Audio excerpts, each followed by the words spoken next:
time to investigate how wearable and low-cost technology can help us to help people to learn balance. And eventually we want to do this in homes with elderly people or post-stroke patients. But for now I developed a system to help healthy adults to learn to stand on a slackline. A slackline is a piece of webbing you can see there. You can stand or walk on it. It's become really popular as a balance sport coming from the climbing community and being somewhat similar to tightrope walking, which you might know, but it's much more accessible and easy. And it has also been used in rehabilitation, for example, for elderly people and in physiotherapy. So if you'd like to know more, come visit me at poster 55 over there.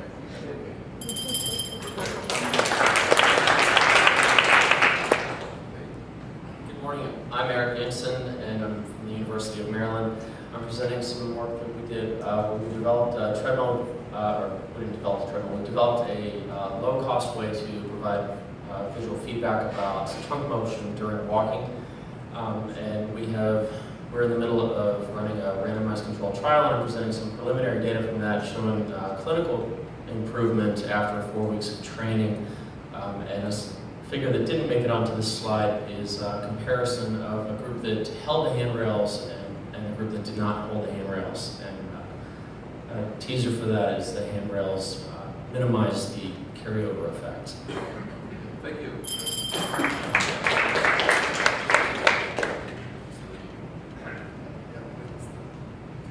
Hello, my name is Philippe Archambault. I'm from McGill University.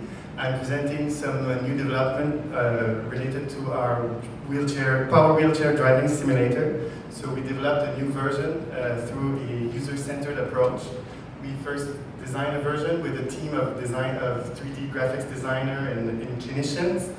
Then we went through a first round of evaluation with a group of clinicians and wheelchair technicians. Based on their comments, we made further modifications, and this was then tested in a group of clinicians and expert children users. So come and hear the story to look at the results and how this helped into creating, I hope, a worthwhile system for the training of wheelchair users. So I'm over there. Thank you.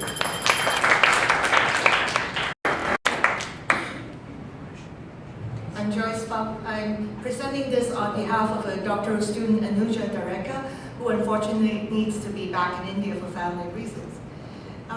The ability to navigate in an environment without hitting moving obstacle is a very important feature of community ambulation. So we've created this paradigm where the task is to walk towards the target, which is in blue here, but after 3 meters of walking, one of these 3 obstacles would start moving. Either directly in front or 30 degrees to the right or to the left coming towards you. And if you don't make any strategies to avoid that, it will collide with you. So we asked the question whether people with stroke maintain similar clearance or are they any different. And we tested that in 8 stroke patients and 8 healthy control subjects.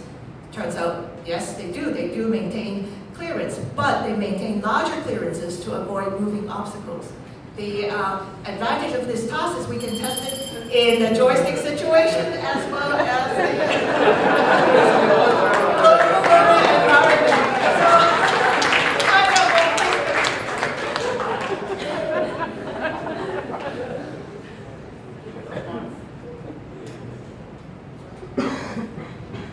Okay, so I'm going to talk about the trade-off between visual tracking, cognitive visual tracking and stability. Let the visual talk.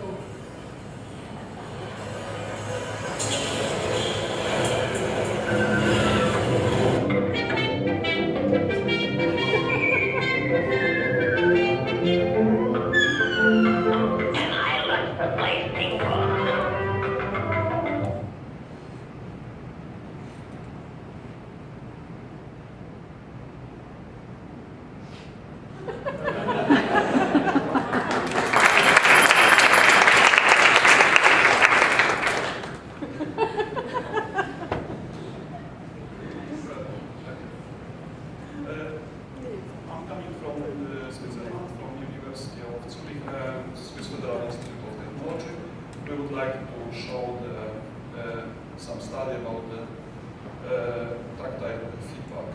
All we know that the physical feedback is important in visual rehabilitation, and particularly tactile feedback is useful for exploring and interacting with visual objects. Unfortunately, in visual rehabilitation, feedback is often limited to the visual and auditory. For that reason, we study the low-cost tactile feedback using off-the-shelf components. For the results in discussion, country was 78.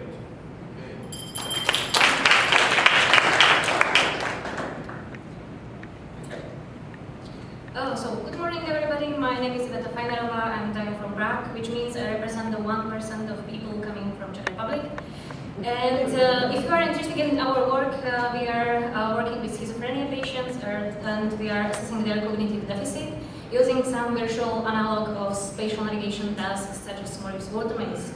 And why we are doing it? Because in animal clinical studies, usually such tasks such as spatial navigation tasks are used. But in schizophrenia patients, some standard methods like paper and pencil tasks. Just to have some comparable methods, we are producing this virtual analog of the Morris Watermaze called virtual foreground navigation task. So if you are interested to come in and to see our results and the behavior of our patients, I would be happy to introduce it. Okay. Number 19, 22. Hello everybody, I'm Evelyn Klinger. AGAT is a project that was funded by the French Research Agency and that involves 6 partners, among them academics, clinicians and industrial. With AGAT, virtual reality serves cognitive therapies by offering patients customized rehabilitation sessions on the basis of simulated activities of daily living and by allowing therapists to measure patient activity and to follow up his progress. AGAT is a software tool dedicated to 2 users, patient and therapist, that can be connected to various sensors. And I want to add that this year AGAT received the Emerging Technologies Award from the CGRAPH. So we were invited at the CGRAPH in July. And if you want to know more, you can come to Poster 74. Thank you very much.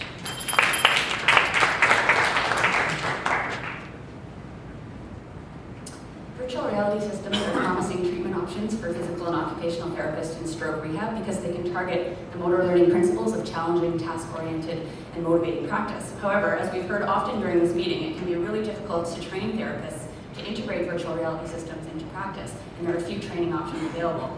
So the purpose of this study was to develop and evaluate the feasibility and effectiveness of a knowledge translation strategy to teach therapists to provide motor learning-based virtual rehabilitation.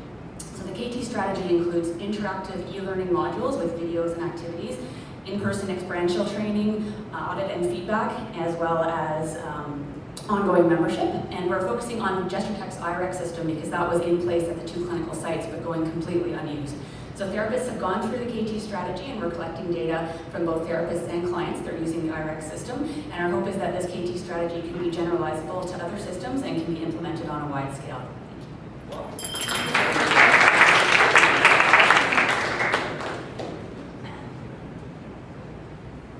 Morning, for those who are late, my name is Edgar and I'm from Federal University of Uberlândia. The second work we're showing is about helping amputee people.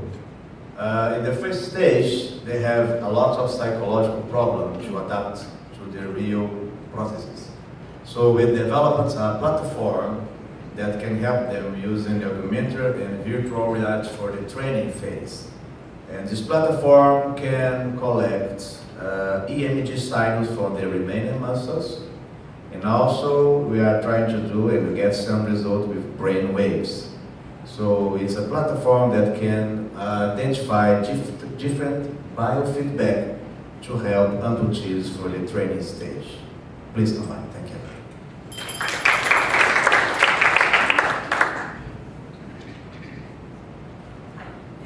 I can either speak in Hebrew or read. So our objective was to study the effect of visual scenery depicting straight and inclined paths on gait. We tested young adults in the current high-end system in a self-paced mode of the treadmill. Straight uphill and downhill walking conditions were achieved by the rotation of the treadmill and the visual surroundings. In a random order, the visual scenery was either synchronized or conflicting to the platform, and we report on the effect on gait speed. There was a response to the visual illusion even without changing the platform inclination. Gait was rushed in response to the uphill illusion, gait was slowed in response to the downhill illusion, and the effect lasted for about 20 seconds.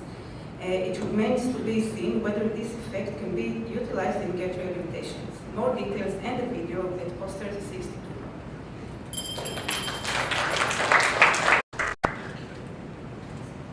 Hi everybody, my name is Sarah Snell. I work at the People Lab at University, and I'm interested in developing sub-threshold vibrating insoles.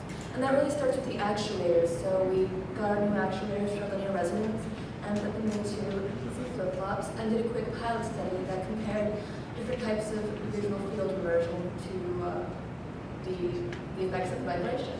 And we got some pretty positive and interesting results on posture. So we went back to the drawing board and built a whole new system that has a lot of cool features like step counting, 24-hour battery, really easy to use amplification system. So come see us at poster 34. Thank you. Good morning, everybody. I'm John Lucas from McGill University. And I'll start by saying that the somatosensory inputs to the hand, such as light fingertip contact or even holding onto a cane, seem to facilitate positive walking outcomes and balance outcomes. This has also been found in stroke and elderly populations. What little or less is known about the effects of forward tensile forces applied to the hand. And we've set up this virtual reality setup to replicate the effects of even walking with a dog, right? So we have robotics and virtual reality setup, and we have subjects walk along with our virtual dog. And there's a bit of a spoiler alert for the outcomes, but we do have positive outcomes, and I invite you to look at the poster. Check it out. It's poster 65. Thank you. I'm representing Sandeep Subramanian, who couldn't make it. He's a new father, so he had other responsibilities. This is the result of a secondary analysis of a study that we did on evaluating the effects of two different environments, a physical environment and a virtual environment for upper limb rehabilitation in patients with stroke. The overall results of that study, which was previously published, is that the training in the virtual environment resulted in significant improvements in all the variables, but especially in the ranges of elbow and shoulder movement and trunk displacement after the training and also at a follow-up period compared to the PE. So there were definitely some benefits in terms of the kinematic improvements.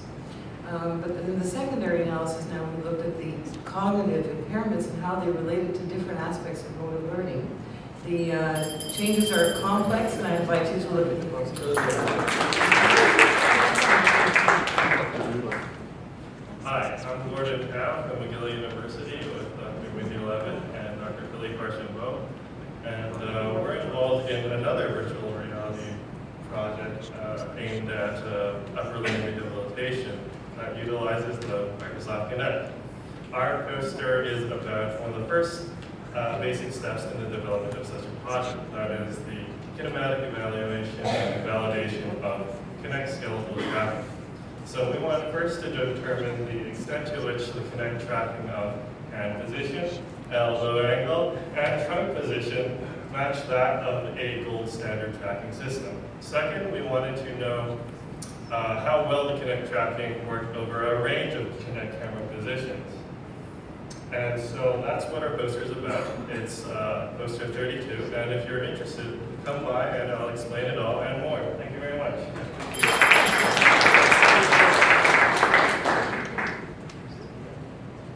Hello, my name is Gregory Theodore from Temple University. I'm working on Project Avatar. Project Avatar is our attempt at creating a virtual clinician. What we'll use is we have a virtual therapist who will speak with patients who have aphasia. And it'll help guide them through a number of different scenarios, such as going to a restaurant or working with a travel agency. And the way we do this is we create this 3D virtual avatar, which has full lip sync, and it can speak in real time using Microsoft's Speech API.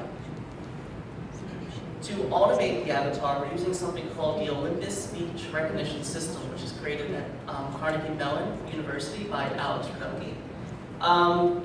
What this allows us to do is allow us to hold a conversation with our patient. And what will happen is the patient can say something, the avatar will understand it and be able to devise its own response to the patient's conversation. Thank you.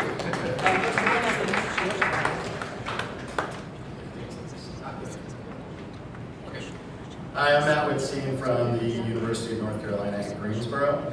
This is a continuation study, and in the first study we used a virtual environment to have subjects synchronize walking on a treadmill with a visual metronome. The continuation study that I'm going to be presenting is seeing if we can use a similar stimulus in other realms. So we use a robotic hip exoskeleton with the exact same timing patterns of the visual stimulus to see if subjects would be able to change the dynamic patterns in their gait. If you want to learn more, please come to poster 66.